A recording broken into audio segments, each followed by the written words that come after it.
Funtime Bonbon here. And Funtime Freddy. I got drink. Today we're playing, well, not playing. We're back with Bendy Dark Revival after like a year or somewhere around there. Yeah, and also, we don't know when they're making the new game because the leak thing was an accident. Yeah.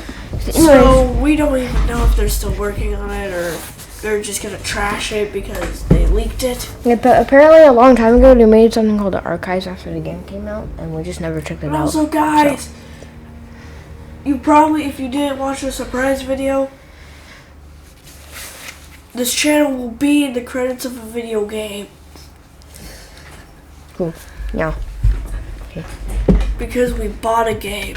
The Archives. Welcome to the Archives. Bendy and Dark Revival chose numerous characters that each had a critical role to play in the progression of the game. Here in the Archives, you'll learn a little bit more about them in an up-close and personal way. Feel free to explore. It's kind of weird. We haven't seen baby Bendy in a while. Yeah. Bendy. Bendy, the iconic imp, was redesigned for Dark... He's an imp? Jesus fucking Christ. Was redesigned for Dark Revival to stand out a bit from its traditional cartoon appearance by giving it a suit of clothes. Posed some minor challenges, specifically creating a face that spoiled the classic Bendy eerie smile, but still managed to be heartwarming in the right conditions. He was a fan favorite, so his design had to be just right. During production, we originally envisioned Bendy to talk with a series of cute squeaks to contract the dark low voice of the ink demon, but this turned out to be very distracting, and the idea was scrapped pretty early on. That actually might have sounded really funny. Just hear him go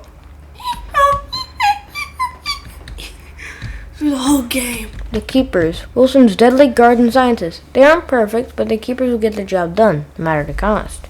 They're responsible for pressuring the ink demon inside a smaller form, keeping his power shield away, until Audrey came along and unknowingly changed the situation. Keepers were visually designed to reflect the dangers and evil of the machine itself.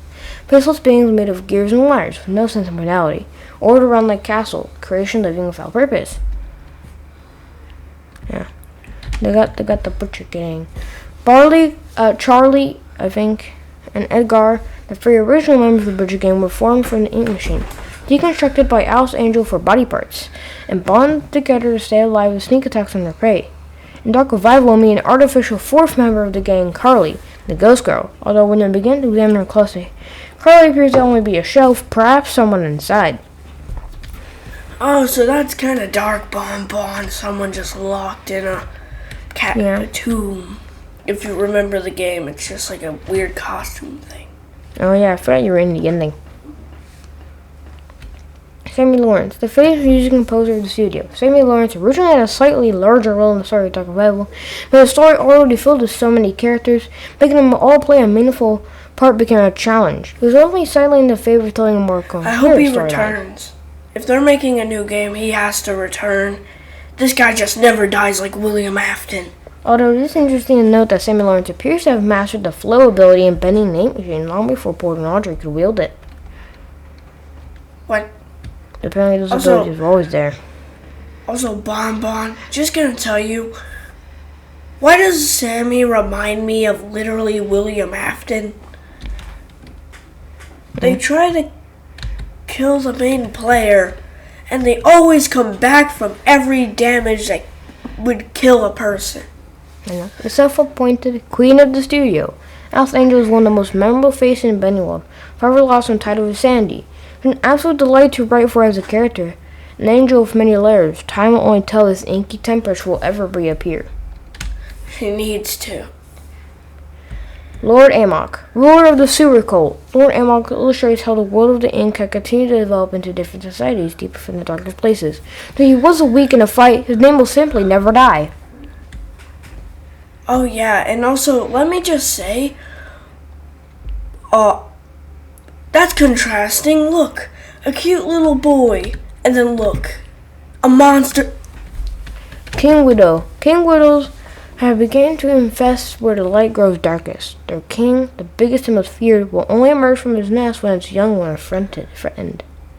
So basically, its babies were threatened by us, so it popped out and went, hey, I'm gonna kill you. Ship ahoy, Dudley. The demented invention of Wilson, created to serve the dual purpose of defronting the Ink Demon in the cartoon world, and also upstaging Joey Drew in the eyes of Wilson's father, Nathan Arch. Neither of these happened. Shipboy Dudley is a mysterious sailor with his own eerie grin, similar to the Bendy, along with his sidekick, Cracky the Crab. It is unknown just what kind of cartoon adventures they would have had together. Also, I really want them to shrink and see what that would look like if they were like trying to make it like how Baby Bendy looks. Like, would it just be like a tiny boy hybrid? The Lurker, or Steve as he became to be known, was originally created as a brute type enemy that would free roam the way lost ones do, but ultimately felt unnecessary to random 8 demon encounters already fulfilled the role of putting the player on edge while exploring previous traverse locations. In the end, the Lurker found a much better calling as an unlikely ally, effectively expanding him into more than just a typical enemy. And also, he likes eating everything. Like on Thanksgiving, I think he tried to literally eat the table. I don't remember it that well. Yeah. Porter. As the cycle was held in place and the influence of the Ink Demon held at bay, the cartoon was able to grow and advance, creating such characters as Porter. A lost one he came to claim a new identity as an explorer. Porter was written with the knowledge that the Dark Revival would feature a far more serious tone than the first game of Bendy Machine. His lighthearted innocence would help the player feel some warmth in the inky well of sorrow. Heidi. It is believed that Heidi was spent some time in the Pit, a prison set up by Wilson and the Keepers. It's unclear why, but most likely she was able to access places she shouldn't have. Experience in the Pit changed her, as it does many, reverting her into a childlike state, longing for happiness again. Bob, that's kind of depressing. Yeah. Got Wilson cartoon. Wilson was a difficult character to balance. At first, the players are purposely led to believe he is a one-note character, obviously evil with an over-the-top villain personality. Most of our progresses, we see other sides of the character, and the player became muddled. I don't know with who this man really is. One draft, Wilson was written as a servant of Nathan Arch Jr., a separate character at the time. But the story made far more sense, when the two characters became one, eliminating a lot of needless narrative complexity. I got Audrey cartoon. Audrey's a kind-hearted rogue with courage, determination, some flaws, and a deep, dark past. To make our story work, we needed a newcomer to the cartoon studio world, and Audrey with the perfect fresh eyes to help experience the adventure. From day one of production, we knew that if people didn't connect with Audrey by the end of the game itself wouldn't be successful. Fortunately, she turned out to be quite memorable indeed and stands out from the other members of the cast. The Ink Machine. Designed by Thomas Connor, the Gent Corporation, stolen by Joey Drew, retrieved by Erskine, and once again reclaimed by Gent. The Ink Machine's next adventure is a mystery. What? That's hinting that they will make the third game. Well, actually, not even the third. The Ink Demon. As the world of Dark Revival became more complex and established, we realized the Ink Demon's design needed a complete rethink to match our new tone. Previous versions of appearance looked obviously silly when placed in the world alongside the other characters. No amount of creepy music or skin effects would conceal how out of place he looked. The Ink Demon needed to look different than everything else in the world and show a natural progression to Ink Demon's evolution as Wilson held the cycle in place. Beast Bendy. Returning for the climax of Dark Revival, Beast Bendy also was revisited with the mindset of making him a far more powerful and beast-like. Traditionally, in most horror games, they tend to build a point where the main villain becomes the final form monster as a final battle. Practically a trope or idea. What if we got to play as that final form instead? Yeah, Bon, that actually works way better than just being like, fight main villain, go! Joey Drew, Memory. The man, the legend, the memory. Creating this version of Joey Drew was both an exciting and daunting process. It was clear from the start that Joey would be different from the one than from the original Bendy Machine game.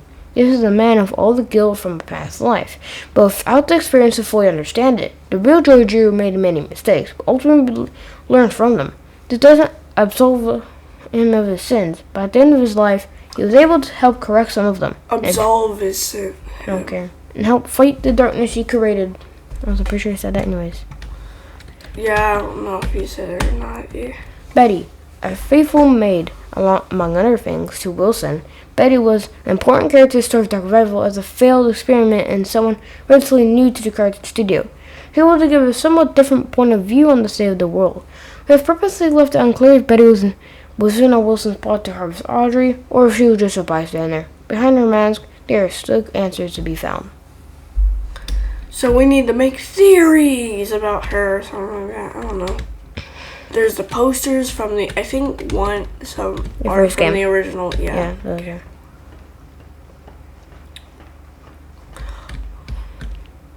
Nathan Arch. I don't know. Junior? I don't know. Nathan Arch was everything Joey Drew wasn't. He worked hard, built up from nothing, and never compromised in integrity. Joey had big dreams, but Nathan accomplished his own dreams. He and his wife Tessa raised a son with as much love and care as they could, despite Nathan's career pressures. Sadly, his son did not share Nathan's natural talent for business and enterprise. Yeah. And then all those posters freshen up. Yep. Oh, why can't we interact with the cardboard cutout?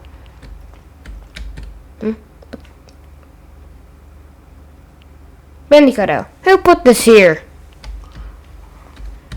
They didn't have to put that, but I guess they did. Audrey, the unknowing daughter of an animation pioneer. Audrey had blocked up the memory of her past after losing her father, but his whole role in her life was not over. A talented animator and artist, her skills landed her a job at Archgate, with the fate that led her to reunite with George's machine, the machine of birth, or was it planned? Wait, what? Wilson. Or was it planned? Pat, get on the... Wilson. Haunted by the impossible shadow of Nathan Arch, Wilson sought to achieve something that would make his father proud. But lucky, stumbled upon the ink machine and was able to become the cartoon world's new master, holding the cycle in place. He continued his experiments that could not finally fully be realized until the ink demon was purged. However, unnaturally entering to and from the ink bill has taken a toll on Wilson's physical being, slowly robbing him of himself. Oh, so he's slowly dying. Is that literally it? Is that all? And also, guys, there is a character that you guys remember well from the first game here, but you physically can't get to him unless you hack the game. You know... Oh, no, this... I almost missed this. Oh. Henry Stein, the original Sector Breaker. Henry Stein is the ghost of a man who lost his purpose years ago. Once fueled of fighting a way to escape the torture of an ink demon and finding his way home to his wife. Henry is now left with the cold reality of being a reincarnation of the person he thought he was. Saved as a special surprise for fans of the Bendy animation game, Henry was strictly omitted from all public discussion of the character during the entire production, which spanned several years. Henry returned for a very satisfying face reveal. That actually was kind of satisfying.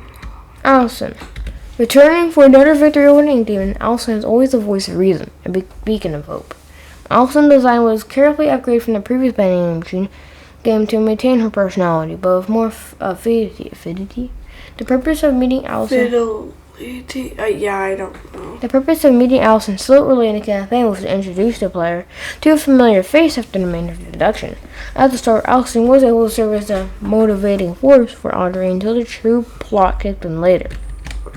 And then Boris! No, Tom. But he looked like Boris. Tom is Allison's silent protector, the only Boris clone involved in the main story. Where's Boris the Wolf? Rumor has it that during events in the game, Boris is experiencing a dark survival story of his own. Can we see him again? Boris in the dark survival, I'm pretty sure. So wait, is the dark survival, is he just reliving through that? Or is he reliving through the first game? No, I'm pretty sure Boris in Dark Survival takes place during Bendy and Dark Survival. Wait, That's why you can sometimes see him in the game, like at the beginning. You probably don't remember, but it was like a second long. Wait, then Very why glimpse. when we play as Boris in the Dark Survival, he doesn't see us? Because he clearly didn't know we were behind him. Oh. I think that's it. I'm pretty sure.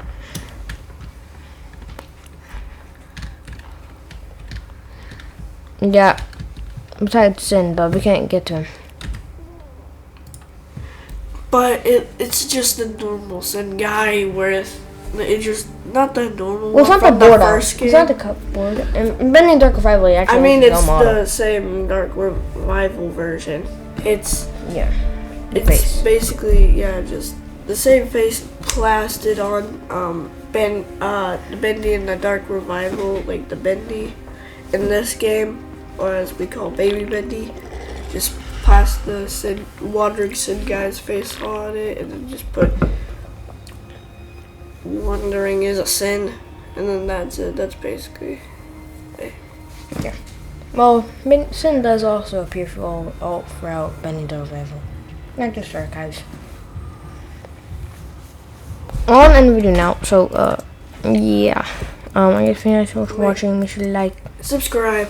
comment down below stuff, show family. I'm at you. Bye. Bye bye.